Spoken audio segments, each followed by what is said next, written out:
ഇന്ന് തന്നെ ഡൗൺലോഡ് ചെയ്യൂ. കാണൂ നിങ്ങളുടെ ഫേവറേറ്റ് ഷോസ്. മോളെ ശാരി, മോളെ എടി വേഗം കൊണ്ടുവാടി.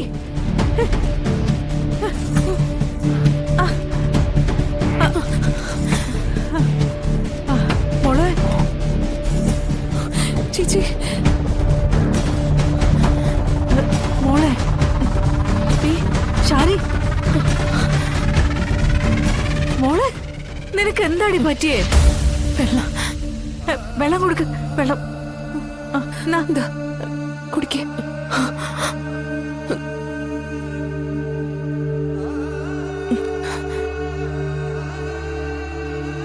അബോർഷന് ശേഷം ഇങ്ങനെ അമ്മ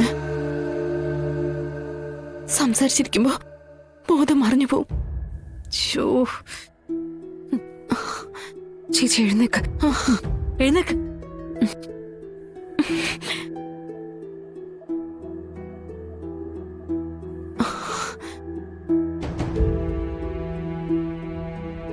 മോളെ കുഴപ്പമില്ലമ്മേ. ഇതൊന്നും രാജീവ് സാറ് കാണുന്നില്ലായിരുന്നോ?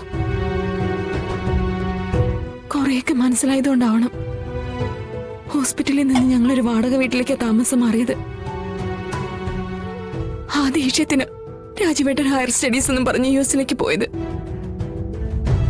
എന്റെ പെൺമക്കൾ 3 പേരും എനിക്ക് വന്ന കഷ്ടപ്പാടും ദുരിതവും അനുഭവിക്കല്ലേ എന്ന് പ്രാർത്ഥിക്കാവുന്ന സമയത്തെല്ലാം പ്രാർത്ഥിച്ചുകൊണ്ട് വളർത്തി വലുതാക്കിയത്. അതിനു വേണ്ടി എടുത്ത ദുരിതങ്ങളും ഏറെയാ.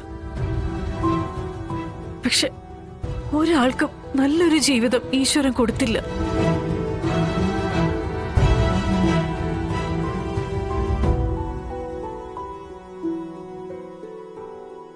നിനക്കിതൊന്നും അറിയാത്തത് ജോലിയുള്ളതുകൊണ്ടാ. അല്ലെങ്കിൽ നിനക്കും ഇത് തന്നെ ആയിരുന്നേനെ ഗതി. ശ്യാമയുടെ അവസ്ഥയും കഷ്ടം തന്നെയാ. എന്താ മക്കളെ ഈശ്വരൻ നമ്മളോട് മാത്രം ഇങ്ങനെ ക്രൂരത കാണിക്കുന്നേ?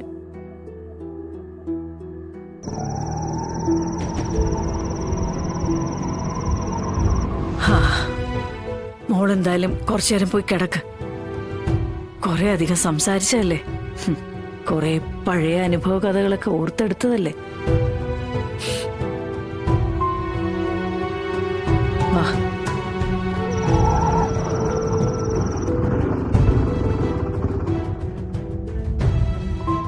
വിഷ്ണുവേട്ടൻ വന്നു എന്നാ തോന്നുന്നു.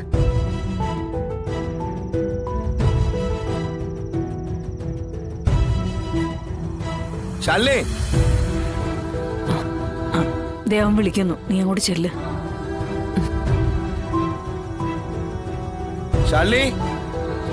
മോളെ മോളെ എങ്ങനെയുണ്ടടി? കുഴപ്പമൊന്നുമില്ലമ്മേ. ഇതൊക്കെ ഇപ്പൊ എനിക്ക് ശീല. അമ്മ